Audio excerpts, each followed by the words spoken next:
entire thing verbatim to you, because I think it's gonna take just about as long.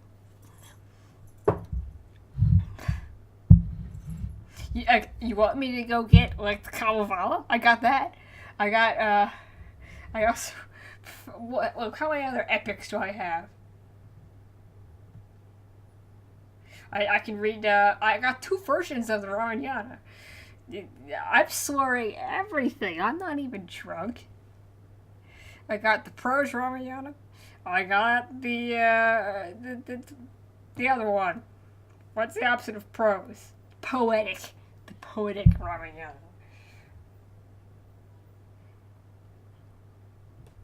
Uh, fucking hell. Anyway, branch two. Branwen, daughter of Clear. Clear? Clear? Say clear.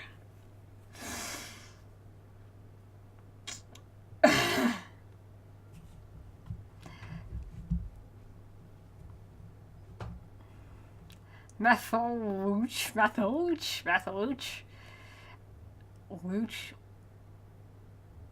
Luch, Methyluch, let's call him that. King of Ireland.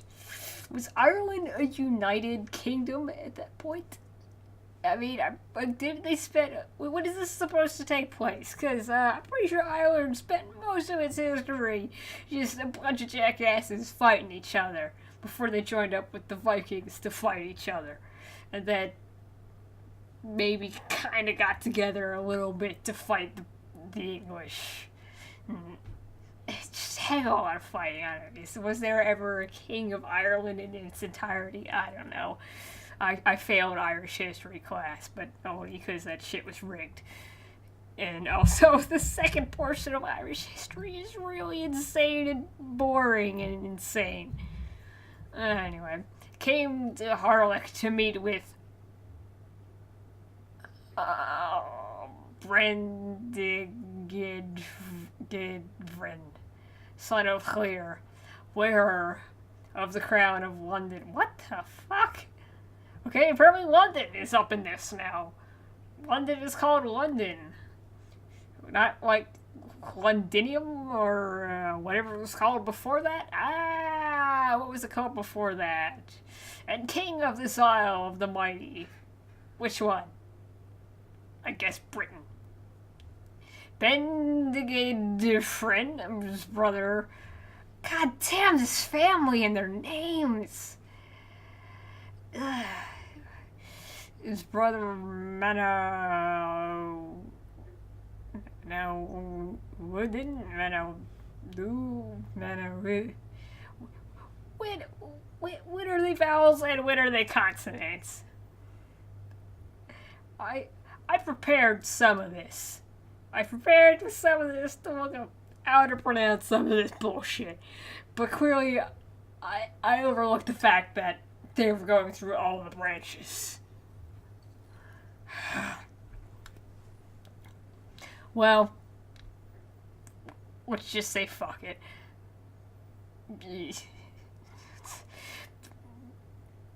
And now...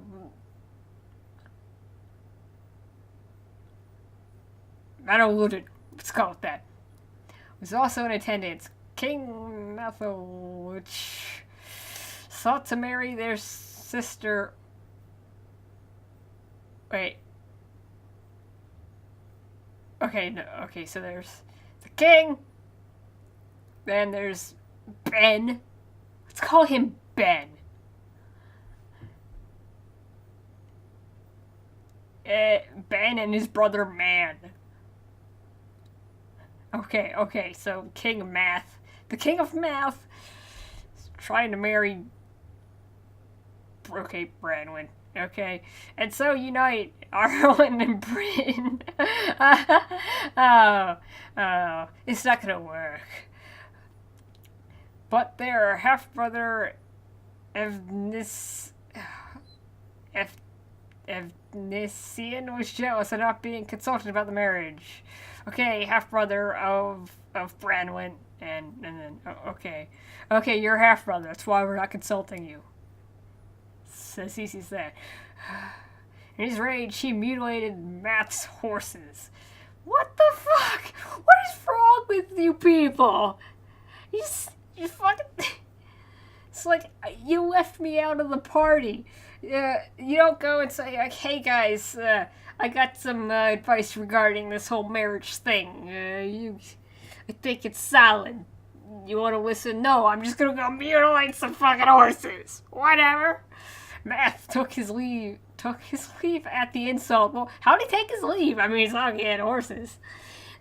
Surprised that he should be once given... Okay, so apparently he did marry the lady. Okay, surprised that he should be once given a beautiful and powerful member of the Clear family as a wife, and yet at the same time so humiliated.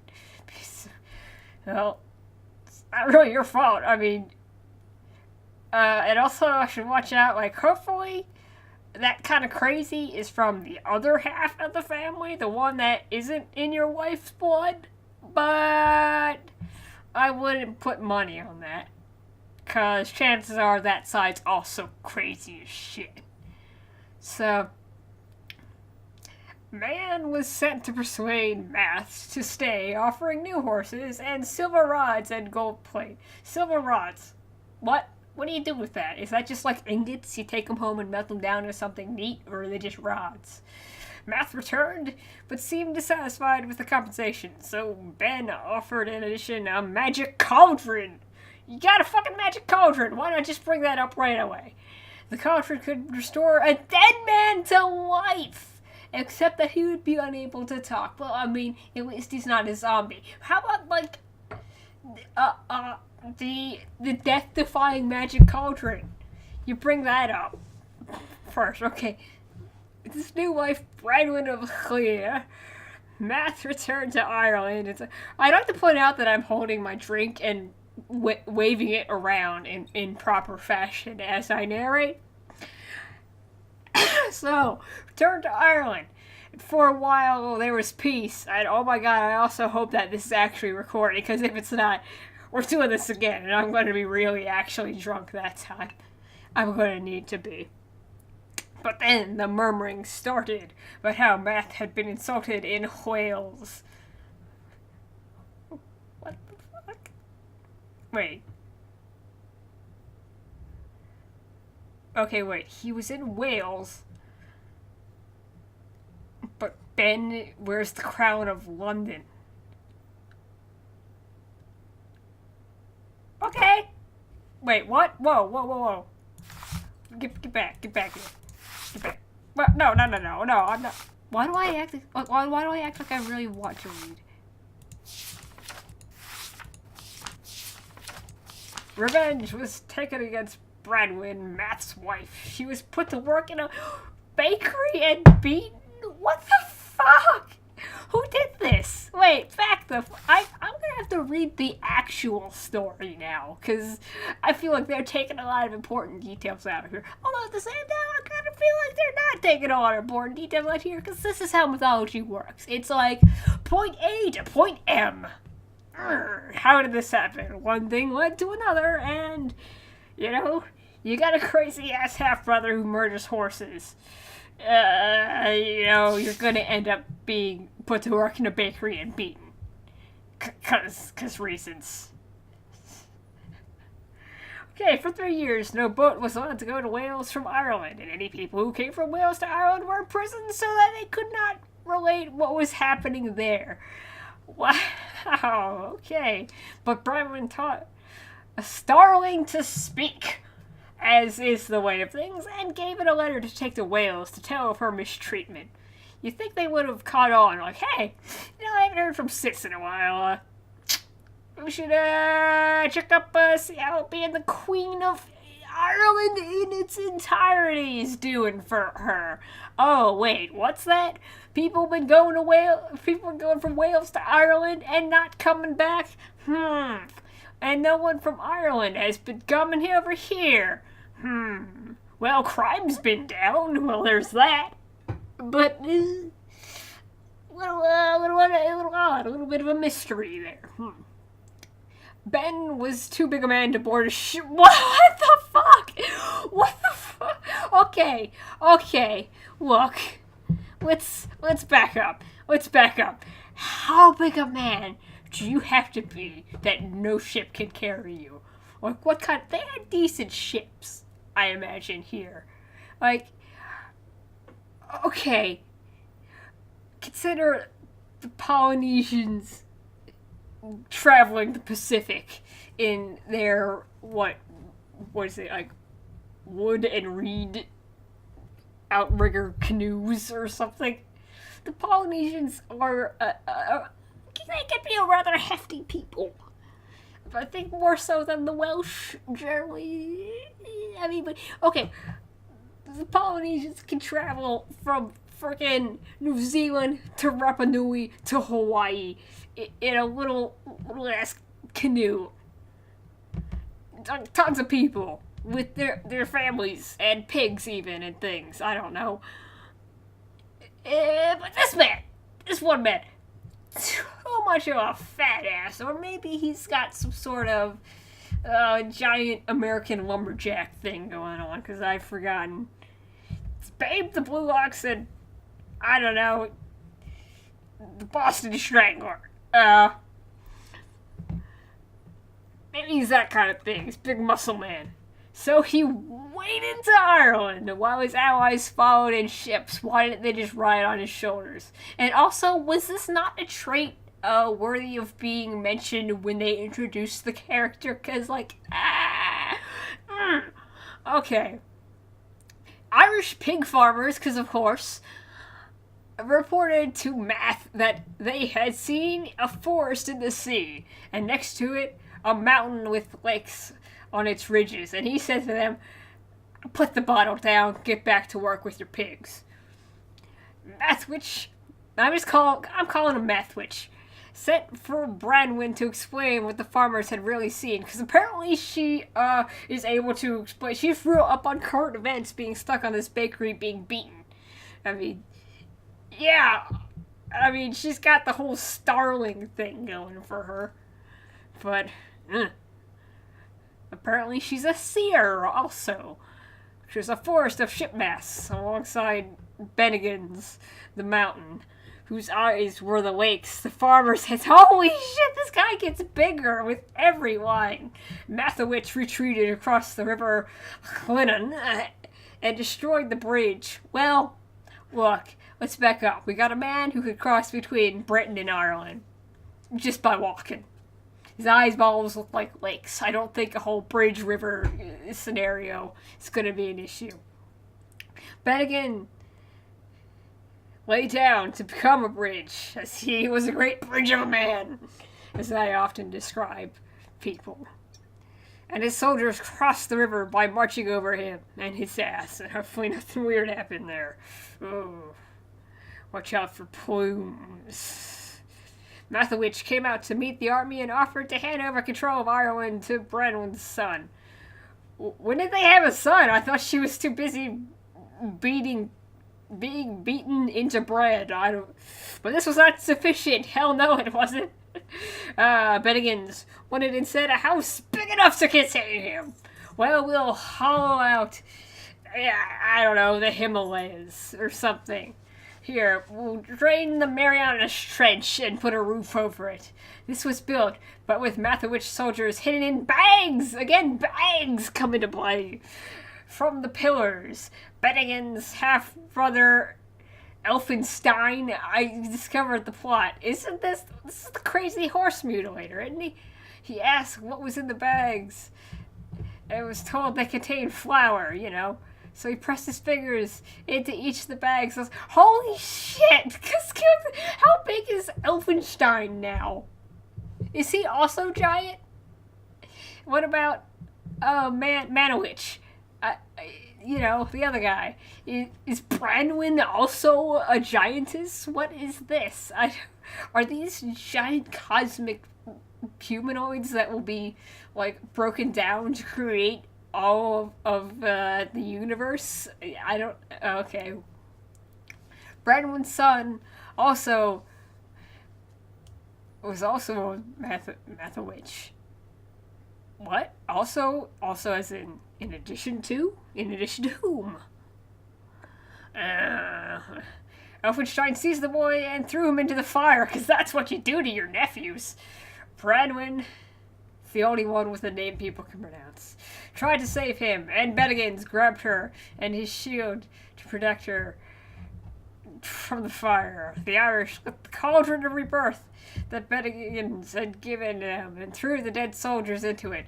How about you throw the dead boy into it? Seeing this, Elfenstein pretended to be a dead Irishman, so was thrown into the cauldron. Wait. What happens when you throw a living person into the death cauldron? I don't know. Once there, he stretched himself so that the cauldron broke, so the Irish soldiers could not be... Okay, apparently he's goddamn Reed Richards now, all of a sudden. Bennigan was dying, wounded with a poisoned spear, if only they had a non-broken cauldron of life. He ordered that after his death his head should be severed and taken to be buried at Whitehill in London, facing towards France, because why the hell not? Only 7 men survived the victory at Ireland. Pryderi was one of these, because apparently he was there. And even though, like, the book is kind of, like, named after him, he's in the subtitle, it did not bear mentioning. As was Man-a-Ding-Dong. They would be the Assembly of the Head. I assume it's a real head. Bradwin died of a heart broken at the suffering she had caused. What? At the suffering she had caused to both islands? Holy shit, this is misogynistic as fuck. All of this shit. What the hell? What the hell is this? Oh, God. On arrival in Harlech, the survivors heard that in their absence, Britain had been taken by Prince Caspian. Whoever the fuck that is. He made himself invisible by hiding in a magic cloak, because those are also everywhere. I assume that's what happens when you cut open a magic bag and wrap it around your shoulders. And thus was able to kill the men Bennigan's had left in charge. Bennigan had told the Assembly of the Head to return to Harlech and feast for 7 years, because that's what you do when your entire island's been taken over by a guy in a magic cloak. And just murder everyone, and your half-sister is dead from misplaced guilt that I'm sure you didn't heap upon her. And where is Elfenstein in this? What the fuck? Reed Richards, you ruined everything. No one likes you. Fucking hell. 7 years, then to go to Wales, I don't know where that is, at Penfro for 80 years. What is this long con you're planning? At Wales, there was a door that looked towards Cornwall. As long as this stayed closed, there would be no need for the assembly to leave. What? This was a carefree time until one day the door was opened by a curious nobleman. And then the assembly must go to London to bury the... I am missing so much. Okay, so there is an actual head.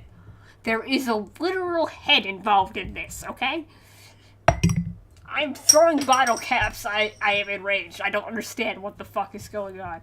Bennigan had go and eat food for a long time.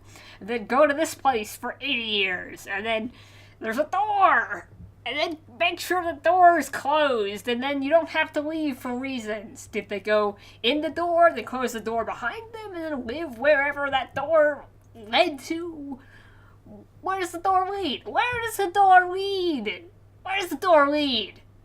And it's a carefree time, because fuck everyone. Just fuck everyone. They were drunk as dogs.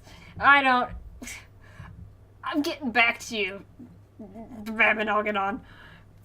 Fucking bullshit.